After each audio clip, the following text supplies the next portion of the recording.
Selamat siang Ustazah. Ustazah, aku mau nanya nih, Ustazah kan pasti sebelumnya sudah pernah umroh ya Ustazah. Terus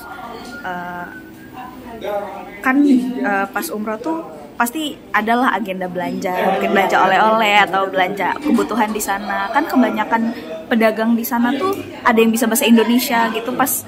Pas lihat itu pertama kali gitu Ustazah, mungkin kaget nggak? Waktu pertama kali umroh, umroh, semuanya serba kaget. Sebenarnya sih pertama kali bukan umroh malah, pertama kali ke Mekah itu haji. Jadi pada saat melihat, oh ternyata dia bisa bahasa Indonesia ya, oh ternyata di Saudi Arabia kayak gini ya, oh ternyata ada juga masakan Indonesia. Kirain semua masakan Arab, jadi intinya semua serba baru, jadi semua serba disyukuri. Jadi lebih banyak nangisnya, lebih banyak bengongnya. Karena apa? Karena terbengong-bengong. Terus kalau di sana belanja gitu tetap nawar nggak sih Ustazah atau? Ya tetap lah, secara ibu-ibu dimanapun berada selalu nawar. Kalau nggak nawar bukan ibu-ibu namanya. Jadi sekarang kalau nawar namanya Gen Z. Kalau nawar pakai bahasa Indonesia apa mungkin bisa pakai bahasa Arab gitu bahasa Ustazah? ini dan campur-campur, tar Arab tar Indonesia. Misalnya gini, kan haza 500 100 real misalnya. Oh 500 real, lah, mazos sih. Nggak bahasa Indonesia gitu. Terus pernah ketemu kayak penjual yang asli orang Indonesia gitu nggak sih? Oh ada sesama banyak. gitu. Ada orang Lombok, ada orang Madura, adalah.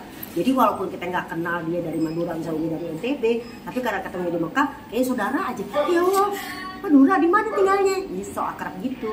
Diskonnya lebih murah sama orang Arab atau sama orang Indo kira-kira? Ya sama orang Indonesia sih, karena mungkin saling kenal ya. Kalau sama orang Arab mungkin kalau kita lebih bahasa Arabnya lebih fasih, itu mereka seneng. Coba bahasa Arabnya kok kayak bahasa Arab madrasah, nah baru tuh dia kasih diskon. Tapi kalau kita mungkin nggak bisa bahasa Arab atau apa, kayaknya sih enggak gitu.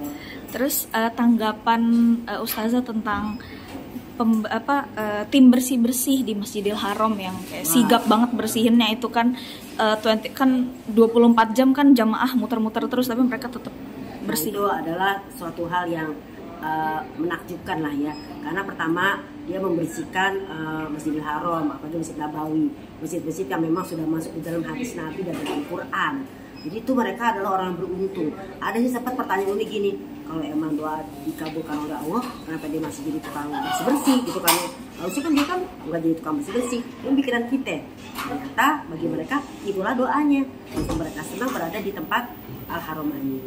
Itu suatu yang menakjubkan juga sih, karena nggak lelet ya, nggak, kalau orang Indonesia mah nggak mager, gercep gitu loh, gercep dan bersih, bukan ngasal. Karena kalau kita kan gercep tapi masih lengket, kalau ini enggak.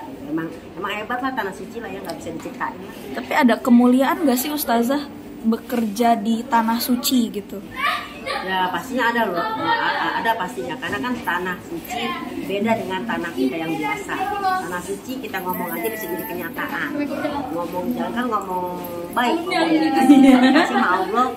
Istimewanya adalah apapun yang kita minta, insya Allah Allah kabulkan, selama memang itu terbaik buat kita. Jadi tanah tempat di sini berdoa tanah haram, di sini berdoa tanah haram, mana-mana tempat dikabulkan. Oke, terima kasih Ustazah.